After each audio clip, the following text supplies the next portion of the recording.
Welcome to the relay. We're covering today's top boxing news.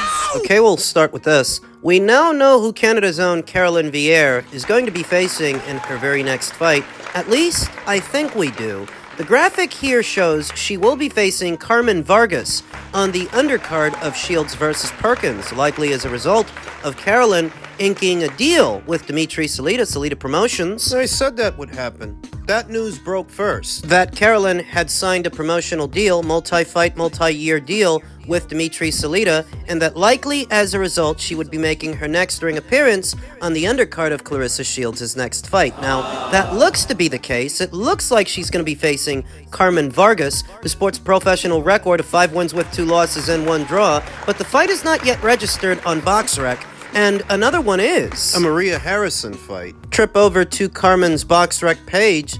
Doesn't show a Caroline Veyre fight in February, but it does show a Maria Harrison fight in March. Carmen is coming off a loss to Hannah Rapp in November of last year. She's on the bounce, she's on the rebound, and she has a fight on schedule, just not the Caroline Veyre fight. So I don't know. Caroline Veyre sports a professional record of 8 wins with 1 loss, no draws, no recorded knockouts, and she's not the ideal opponent for Carmen, who's coming off a loss when you think about it. A fight with Caroline is not a rebound fight. So do you think Carmen pulled out? I don't know what to think. Caroline Veyre was last in action in December of last year opposite the ring Gabriela Bouvier. She got herself back in the winner's bracket after suffering her first professional loss to Joanna Lopez a few months prior in September. Caroline saw action 3 times last year. And the last time was last month against Gabriela Bouvier for what was a WBC international title. It would appear that Caroline is going the WBC route,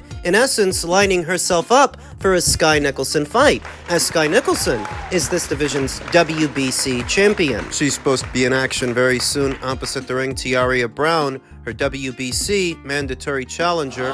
Caroline must aspire to be her next mandatory challenger, though she's a ways out from that happening. Currently, she ranks in at number 7 on the WBC's rank standings. She might end up opposite the ring either Raven Chapman or former champion Sarah Mahfoud, Magali Rodriguez, before she can become Skye's next mandatory challenger, so there is more work needs doing. Now, as far as this Carmen Vargas situation, the fight that she's supposed to be having, I don't know if it's going to be Carmen. I don't know if it's going to be somebody else. But I do trust that Dimitri Salita has enough resources that if Carmen drops out, he can find somebody else for Caroline Veyre to fight. He can do that. Caroline, as a fighter, is not yet in a place where the opponents are expensive or hard to come by. The featherweight division is not a barren division. There are plenty of girls there to fight, varying different levels of experience. She should be alright. We'll see who Caroline Veyre ends up fighting, whether it's Carmen Vargas or somebody else. Men's light heavyweight news. Joshua Buatsi is fighting Callum Smith for recognition of being world level. But I don't give a damn what they're saying. I'm tired of being called a damn robot too. Ben Shalom recognizes that the rivalry between Boxer and Matchroom Boxing has guaranteed a personal edge to February's fight between Joshua Buatsi and Callum Smith. The British rivals will fight on the undercard of the rematch between Artur Beterbiev and Dimitri Bivol in Riyadh, Saudi Arabia on February 22nd. The matchup will not only determine Britain's finest boxer at light heavyweight, but will also establish a leading contender to the winner of the main event. Buatsi vs. Smith also threatens to revive the ill feeling that exists between rival promoters as well as between Buatsi and Matchroom, under whom he turned professional. Yeah, he parted ways with Matchroom on less than amicable terms, and the winner of this fight is a candidate, though perhaps not the leading candidate, to challenge the winner of Beterbiev vs. Bivol. I say that because of David Benavidez and David Morrell. You can't forget about them. Whoever wins that fight is the interim champion via both the WBC and the WBA. Back over to this fight. Boxer had already succeeded Matchroom with Sky Sports in the aftermath of Matchroom's move to DAZN, which positioned Shalom and Eddie Hearn as rivals. When Buatsi agreed to move to Boxer following his acrimonious departure from the stable built by Hearn, their rivalry intensified when Shalom and Hearn then clashed over the first attempts to build a fight between Flavio Wortley and Fraser Clark. A consequence of the softening of the rivalry between Matchroom and Queensberry Promotions, also destined for DAZN, is that the feud between Boxer and Matchroom intensified. Can you make it less long-winded? Now that Eddie and Frank are making nice, that intensifies the rivalry between Eddie and Ben, and to a lesser extent, Frank and Ben. Frank and Beans. There therefore exists a belief among some observers that a victory for Smith 34 over Buatsi would prove particularly satisfying for Hearn, who was so critical of his former fighter, who incidentally had spoken of his desire to return from fighting on DAZN to Sky Sports. I did say to Josh, he's got a lot of history there, Shalom told Boxing Scene, but he's very mature in that sense, and it's just business, and it's just what makes sense for him. Having got to know him over the past couple of years, he's really not one to hold grudges. He's not really one to hold on to things. He just does what he does, and it's a dangerous sport at the end of the day,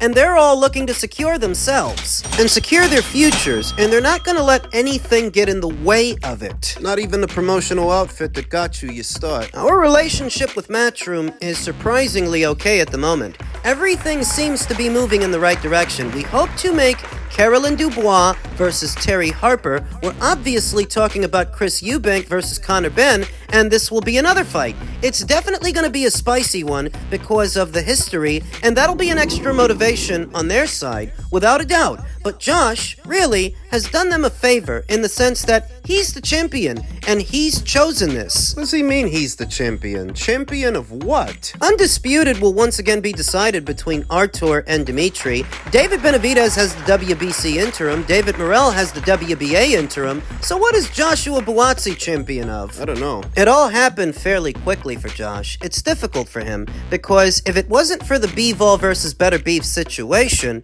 initially, how long it took to make the fight, if it wasn't for his excellency, it would have never been made. Then the injury, and how long that took to reschedule the first fight. You're talking about a weight division that's been held up for a long time. You're sat there and you're thinking, do we tread water or do we want the biggest tests and the biggest fights? And Josh wants the biggest tests and the biggest fights. And credit to him. Callum Smith is not someone he needed to fight, someone he's doing a favor to, if we're being honest, at this stage of his career. But it's a big game, and it was a fight that His Excellency wanted, and it made sense for Joshua Buatsi to test himself. I think it's the right time. I don't agree that Joshua Buatsi is doing Callum Smith a favor, because if he weren't fighting Callum Smith, who would he be fighting? Not Anthony Yard.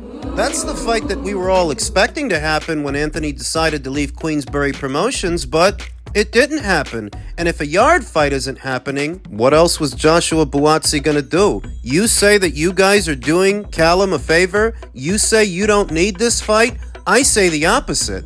Yard's not available, neither is Dimitri Bivol, neither is Artur Beterbiev. Callum Smith has a name. Callum Smith is a somebody. His Excellency is paying you a lot of money to fight him, so don't kid yourself. You guys need each other.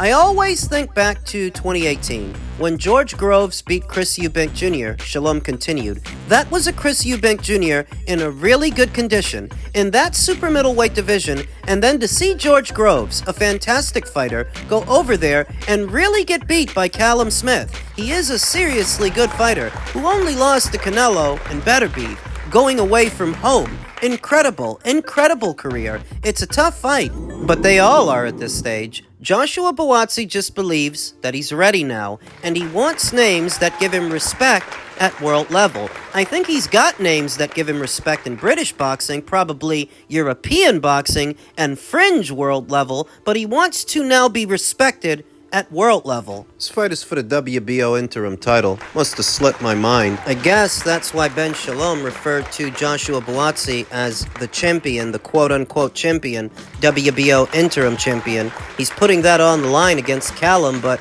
The same applies. He doesn't really have very many options, not if he wants to make money. And keep fighting more guys like Ricard Bolotniks. He's coming off a win over Willie Hutchinson. In September of last year, I expected that he would stop Willie, and he didn't.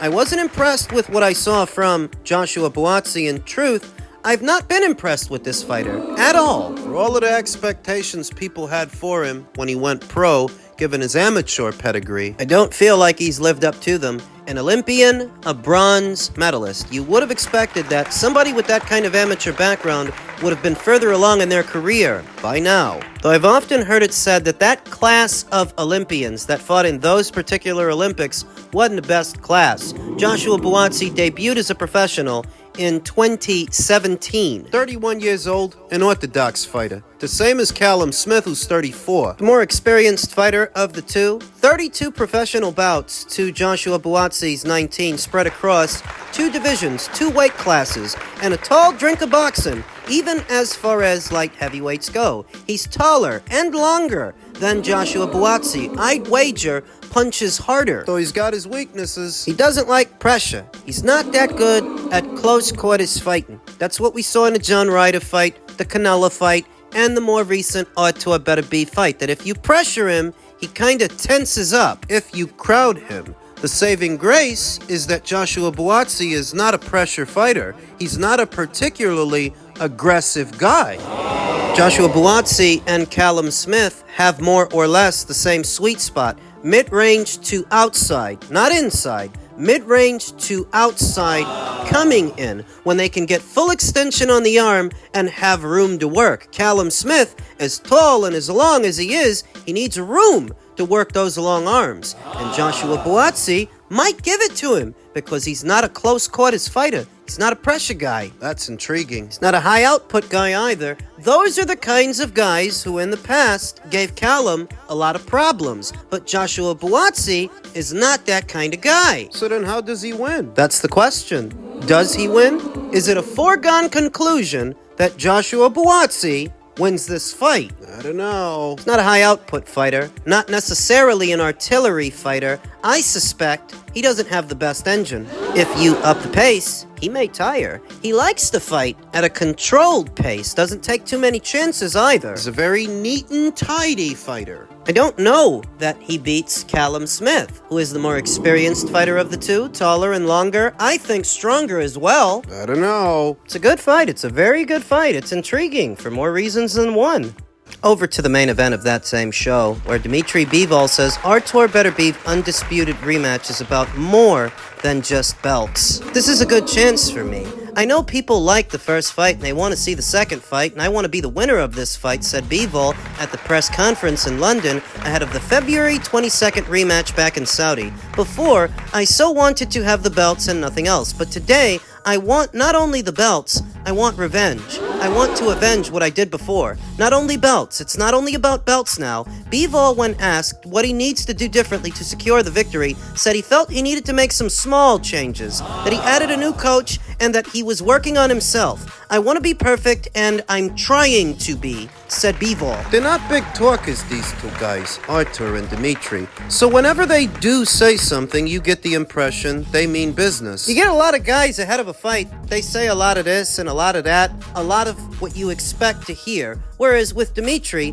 when he says he hired a new coach, when he says he's working on small changes, you get the impression he's serious. He's talking about something serious. He wants to be perfect. And he wants revenge. Vadim Kornilov, Bivol's manager, was one of those who felt his man had done enough for victory. Of course. It was a very close fight, and nothing to take away from Artur Beterbiev. He did a really good job. There's no doubt the fight was close. I was more upset about one of the decisions. One of the judges seemed to be completely off, and that was more upsetting. It doesn't matter what the judges did on October 12th, because now is the opportunity for every boxer to make a point and prove they're the undisputed champion in the light heavyweight division. The past is the past. Beterbiev, 21-0 with 20 KOs, promoted by Top Rank, said he was looking forward to the return. It's a good feeling. My goal is now to keep my belts, said the 4-belt champion. I will do my best with that. Brad Jacobs of Top Rank said his fighter would remain undisputed champion. My message is be ready. That's it.